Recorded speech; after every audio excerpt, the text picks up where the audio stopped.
Number 3, you'll never see a U-Haul behind a hearse. I'll say it again. You'll never see a U-Haul behind a hearse. I don't care how much money you make, you can't take it with you. And it's not how much you have. It's what you do with what you have. We all have different talents. Some of you will be doctors, some lawyers, some scientists, some educators, some nurses, some teachers. Yeah, okay. Some preachers. The most selfish thing you can do in this world is help someone else. Why is it selfish? Because the gratification, the goodness that comes to you, the good feeling that I get from helping others, nothing's better than that. Not jewelry, not big house I have, not the cars, but it's the joy. That's where the joy is, in helping others. That's where the success is. Finally, I pray that you put your slippers way under the bed tonight, so that when you wake up in the morning, you have to get on your knees to reach them.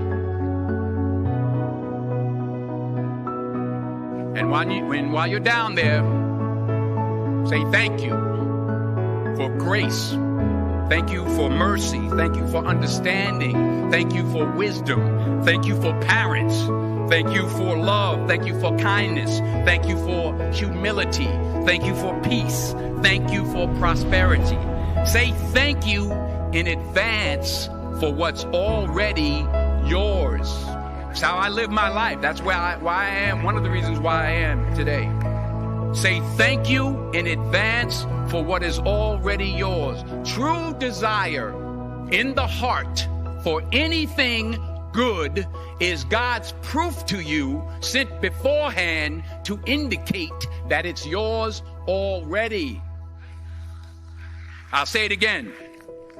True desire in the heart, that itch that you have, whatever it is you want to do, that thing that you want to do to help others and to grow and to make money, that desire, that itch, that's God's proof to you, sent beforehand already to indicate that it's yours. And anything you want good, you can have. So claim it. Work hard to get it. When you get it, reach back. Pull someone else up. Each one, teach one. Don't just aspire to make a living. Aspire to make a difference. Number 2, fail big. That's right. Fail big. Today's the beginning of the rest of your life, and it can be very frightening. It's a new world out there. It's a mean world out there, and you only live once. So do what you feel passionate about. Take chances professionally. Don't be afraid to fail. There's an old IQ test, was 9 dots, and you had to draw 5 lines with a pencil within these 9 dots without lifting the pencil. The only way to do it was to go outside the box.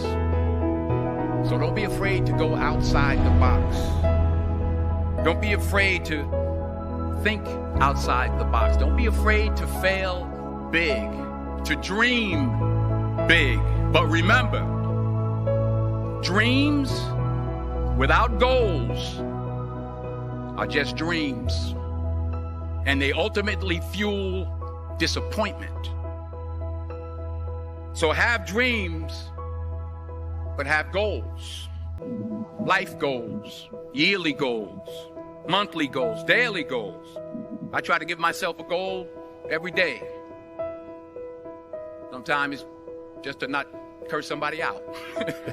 Simple goals, but have goals. And understand that to achieve these goals, you must apply discipline and consistency. In order to achieve your goals, you must apply discipline, which you have already done, and consistency every day, not just on Tuesday and miss a few days.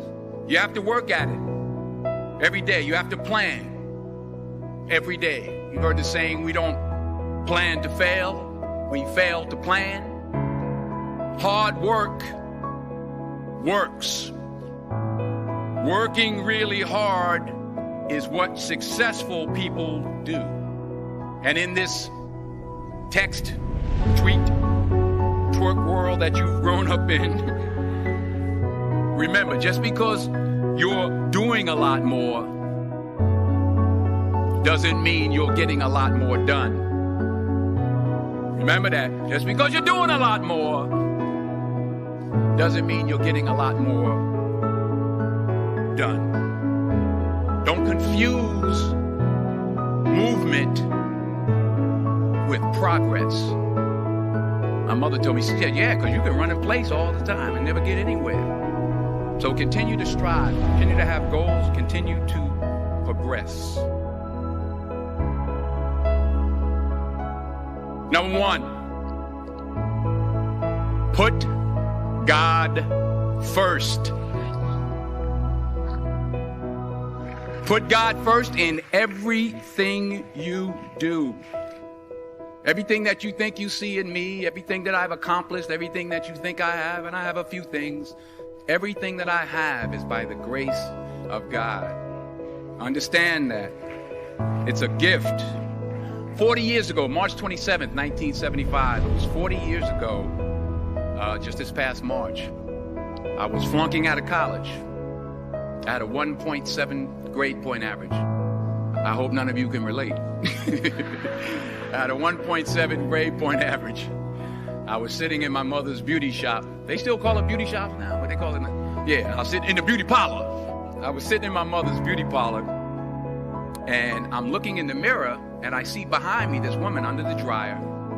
And every time I looked up, she was looking at me, just looking me in the eye. And I didn't know who she was, and I said, she said, somebody give me a pen. Give me a pencil. I have a prophecy. March 27, 1975. She said, boy, you are going to travel the world and speak to millions of people.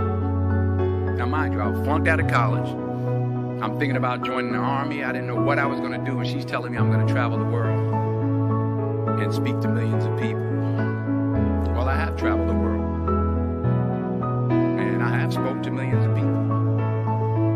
But that's not the most important thing, the success that I had. The most important thing is that what she taught me, what she told me that day has stayed with me since. I've been protected. I've been directed. I've been corrected.